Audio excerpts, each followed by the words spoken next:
तीन रंग का नहीं ये वस्त्र, ये ध्वज देश की शान है। हर भारतीयों के दिलों में बसता ये स्वाभिमान है। यही है गंगा, यही है हिमालय, यही देश की शान है। तीन रंगों में रंगा हुआ ये अपना हिंदुस्तान है। कोविड-19 की विषम परिस्थितियों को देखते हुए मैं पूर्ण विश्वास करता हूँ कि आप सभी घर पर सुरक्षित रह रहे होंगे। बहुत से स्टूडेंट्स की डिमांड और थ्योरीज के कारण मैं आपके स्वतंत्रता दिवस के उपलक्ष्य में भौतिक विज्ञान के पाठ्यक्रम का एक प्रकाश नाम का चैप्टर आपके सामने अध्ययन करवाऊंगा, जो आपके लिए बोर्ड एग्जामिनेशन और कंपटीशन की दृष्टि से बहुत ही हेल्पफुल रहेगा।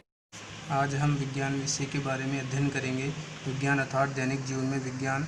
विज्ञान शब्द लैटिन भाषा के साइंटिया शब्द से बना होता है, जिसका मीन्स अंग्रेजी में टू नो होता है और हिंदी में के बारे में जानना होता है। विज्ञान अर्थात प्राकृतिक विज्ञान। प्रकृति में दो प्रकार के जीव पाए जाते हैं, सजीव और निर्जीव। तो हम सजीवों के बारे में जानेंगे और निर्जीवों के बारे में जानेंगे। सबसे पहले सजीव में पादप और जंतु आते हैं, जिनका अध्ययन हम जीव विज्ञान के अंदर अर्थात जीव विज्ञान के 2 टाइप्स होते हैं। जीव विज्ञान शब्द का सर्वप्रथम प्रयोग लेमार्क ने किया था। जीव विज्ञान के फर्स्ट टाइप पादप विज्ञान अर्थात बोटनी होता है, जिसके जनक थियोपेस्टस माने जाते हैं। जीव विज्ञान के सेकंड टाइप जंतु विज्ञान अर्थात जूलॉजी होता है। जूलॉजी का जनक अरस्तु माने जाते हैं। सेकंड टाइप निर्जीवों के बारे में जानेंगे। निर्जीव में 2 प्रकार के गुण देखे जाते हैं वस्तु के। सबसे पहले बाहरी गुण 1, 2, 3 निर्जीवों के बारे में जानेंगे। निर्जीवों में सबसे पहले बाहरी गुणों को देखा जाता है। सेकंड आंतरिक गुणों को देखा जाता है। बाहरी गुणों में भौतिक गुण माने जाते हैं, जैसे रंग, ताप, आयतन और घनत्व। ये सभी फिजिक्स के अंदर आते हैं, जिसे भौतिक विज्ञान कहते हैं। सेकंड पदार्थ के आंतरिक गुणों में जैसे रासायनिक गुण, केमिकल आदि आते हैं, जिन्हें रसायन विज्ञान में पढ़ा जाता है। रसायन विज्ञान अर्थात केमिस्ट्री के जनक लेवासी हैं और भौतिक विज्ञान के जनक न्यूटन माने जाते हैं।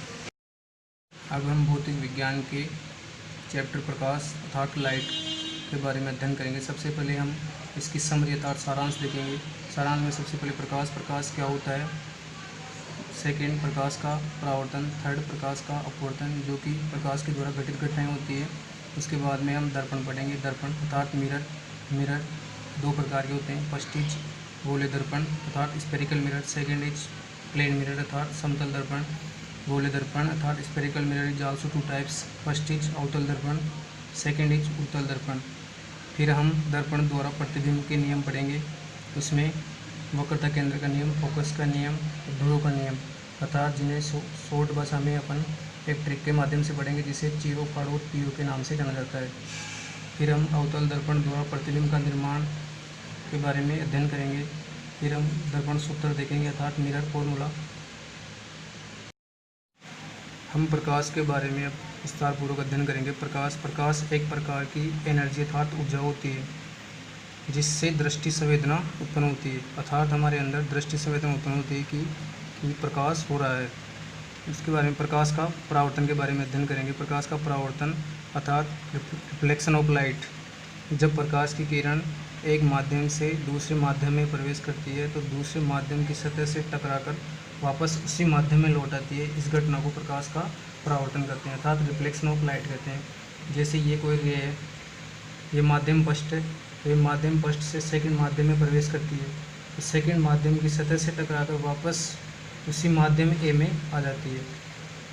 तो इस घटना को प्रकाश का परावर्तन कहते हैं। और जो किरण सन से माध्यम ए से माध्यम बी में आ रही है, इसे आने वाली किरण को आपतित किरण कहते हैं। और जो किरण जैसे कि चित्र में देखा गया है कि माध्यम ए और माध्यम बी लिया गया है। अब ये सन है, सन से ये रे माध्यम बी की सतह पर आ रही है, माध्यम बी की सतह पर से टकराकर वापस उसी माध्यम ए में प्रवेश कर रही है। जो किरण माध्यम ए से चलकर दूसरे माध्यम में आती है, उसे आपतित किरण के नाम से जाना जाता है। और जो किरण माध्यम बी की सतह से माध्यम ए में वापस आती है, इसे परावर्तित किरण के नाम से जाना जाता है। और जो बीच में ये लाइन होती है, इसे कहते हैं अभिलंब। अभिलंब और आपतित किरण के बीच में जो एंगल होता है, उसे कहते हैं आपतन कोण आई, इंसिडेंट एंगल। और जो अभिलंब और परावर्तित किरण के बीच में जो एंगल होता है, उसे कहते हैं परावर्तन कोण अर्थात रिफ्लेक्टेड एंगल। परावर्तन के नियम अर्थात रूल्स ऑफ रिफ्लेक्शन।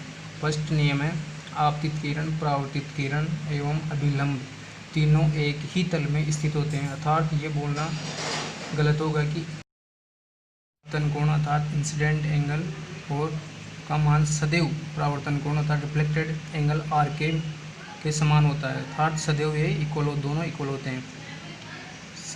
सबसे इम्पोर्टेंट बात यह है कि आपतित किरण परावर्तित किरण की चाल एवं आवृत्ति समान होती है। अर्थात जब माध्यम पर डिपेंड करता है। माध्यम ए में से किरण आती है वापस माध्यम बी में प्रवेश करती है तो इसमें माध्यम चेंज नहीं होता। इस कारण आपतित किरण और परावर्तित किरण की चाल और आवृत्ति समान होती है।